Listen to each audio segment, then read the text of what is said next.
Cutting to the chase here. Some of these publishers are full of shit, and I want to talk about it.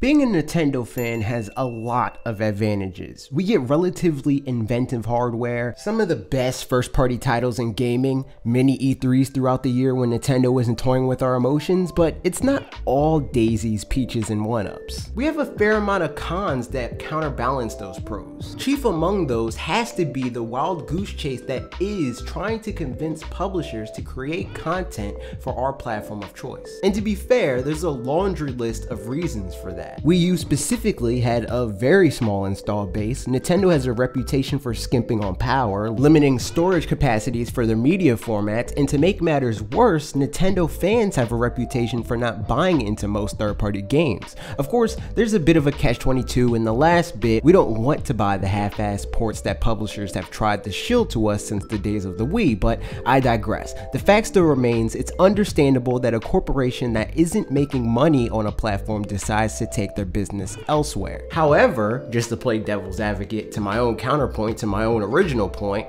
I'd say that most of those reasons are water under the bridge at this point. And while most of these publishers' potential hangups have been largely rectified, still, we lack results that would suggest any progress being made on Nintendo's end. With the advent of Nintendo Switch's success, Nintendo finds themselves in a unique situation for them. Not only do they have the obvious, a bigger, more active user base than they have had in a very long time, which we've just learned via research firm EEDAR has a 50-50 split between its female and male demographic, and the average age for this audience is between 18 and 24 in North America, the current biggest gaming market for Nintendo. They're also offering the most straightforward console they've ever produced in terms of game development. All of the game developers I've seen or heard speak about the dev tools echo the sentiment that Nintendo provides some of the best support in the industry. And this is a Nintendo console for, again, the first time in a long time without the expectation to shoehorn in any features that aren't commonplace elsewhere. Switch has all of the same inputs as the other consoles on the market. So, unlike Wii U, figuring out what to do to solve for something like the gamepad is a non-issue here. In fact, I would say that the biggest difference between the Nintendo Switch and contemporary platforms like Xbox One and PlayStation 4 is also its biggest boon. Portability is convenient, and convenience is worth a lot of money. Yet, we still have studios like Capcom that continue to urge Nintendo fans to port beg, which I have to say is a term that I hate. On one end, we are consumers that are paying money for a product, not a beggar asking for charity. And as consumers, we are completely in our right to voice our desire to purchase something. Now, I completely understand there are those people that take this idea to an unreasonable level with immature social media posts and messages. But let's be real, that's nothing more than the vocal minority. I don't think there's anything wrong with going to a publisher and saying, hey, I like the game and I would like to play said game on the platform that I prefer. Our ability to do that shouldn't be tarnished by these bad apples. That said, Switch owners shouldn't even need to ask for these games at this point. There are very few good reasons to forgo publishing a game on Switch in 2019. In less than 2 years, it has amassed over 32 million consoles sold. That's significantly more than Xbox One sold in its first 2.5 years. First 3 if a comment made by EA pertaining to its install base in 2016 is to be believed. Even still, did you ever find yourself wondering if Xbox One was going to get a major third-party release? I sure didn't. I think it's frankly ridiculous that Switch owners don't have the same peace of mind that PlayStation 4 and Xbox One owners have when it comes to third-party releases coming to their platform. Sure, Switch isn't exactly one-to-one power-wise with PlayStation 4 or Xbox One, but developers somehow manage to accommodate multiple PC specs. I don't think it's unreasonable to say Switch should be taken just as seriously as they take the lower end of the PC spectrum.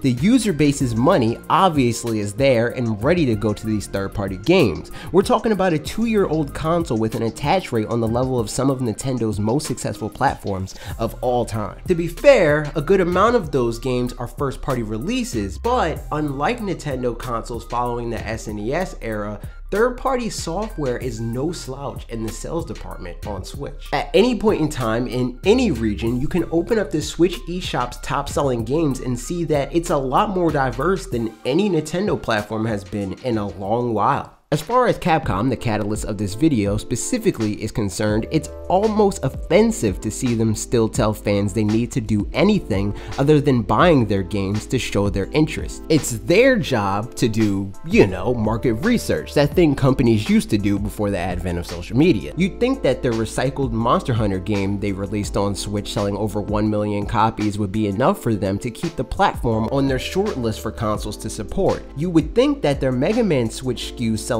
well would be enough. Even if their excuse is that they're unsure of whether or not a game like DMC would resonate with the Nintendo Switch user base, they could do that thing I mentioned, market research, and they would see that games like DMC are flourishing and have flourished in the past for Nintendo fans.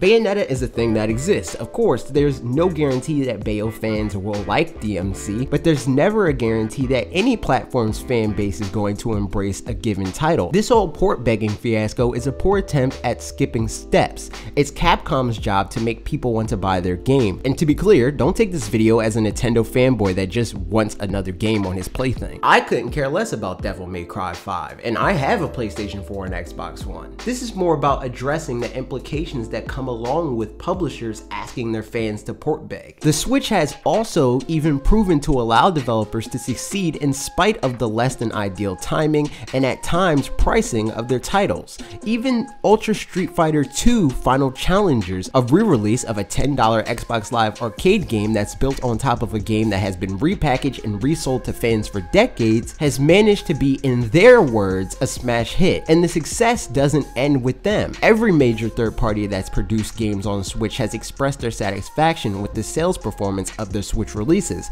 Not a single publisher has made a statement bemoaning the performance of their Switch games like they did in the days of the Wii and Wii U. So why are they still treating Switch like this? Indie devs have shown what's possible on Switch, with many of their games selling several times more units than the other major consoles on the market. People will say that the reason for that is the lack of major games on Switch, but that's always been a poor anecdote. If all it took to succeed was the absence of other options, Madden 13 on Wii U would have sold 2 million copies. That's not how sales work. People buy games that are worth buying, and indies are bringing worthwhile games in spades. It's time for these bigger third parties to step it up and do the same. Third party publishers aren't the only ones holding back the third parties to port potential though. To be fair, Nintendo also contributes to this problem by not going the extra mile to get some of these bigger releases on their platform. The current understanding is that the biggest hindrance for major third party games isn't the power gap, but rather it's the cost of Switch carts. I think it's reasonable for Nintendo to cut publishers a deal for higher profile releases. There's no reason Nintendo shouldn't be giving a dev like a Rockstar a decreased rate for a game like Grand Theft Auto 5, so they would be able to pull a comparable profit margin on their release of the game on Switch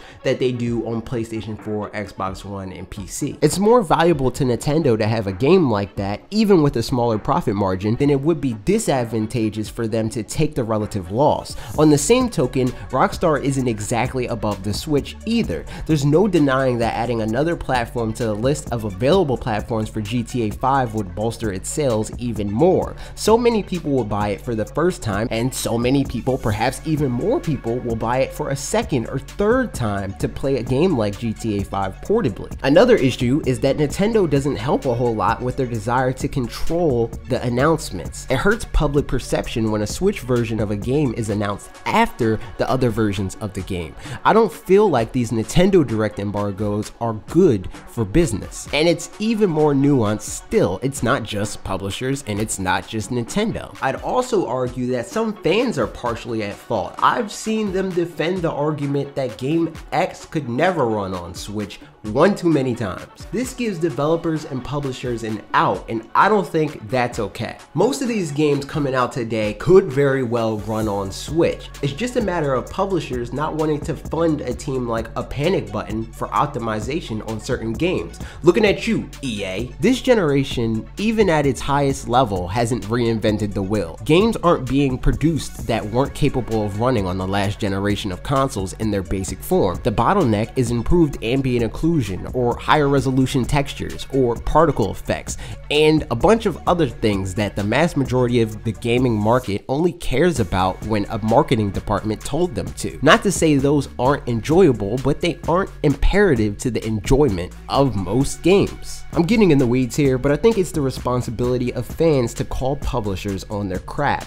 If they can make mobile versions of their games, they damn sure can make a Switch version of their games. We're not looking at a PS3 to Wii gap here. There's a much bigger gap between this generation and last, yet somehow publishers found it within themselves to make competent versions of their games on that hardware in the beginning of this generation. Not because it was simple, but because they saw dollar signs in that combined user base. Well, there are dollar signs here on Switch too. That's my take on the issue. Sorry if this video was a bit more ranty than usual. I just thought that this was a topic that I needed to address. But what do you think? What publishers do you want to see publish more games on Switch? What's your current favorite Switch publisher? Let me know that and more in the comments down below. I'll be down there responding to the comments when I have time, and some of the best comments will be pulled for our weekly podcast directly to you. That's on our other channel, linked in the description. If you'd like to support this channel, then feel free to do your Switch related shopping on our Amazon shop, or by clicking that join button to become a channel member for exclusive emotes,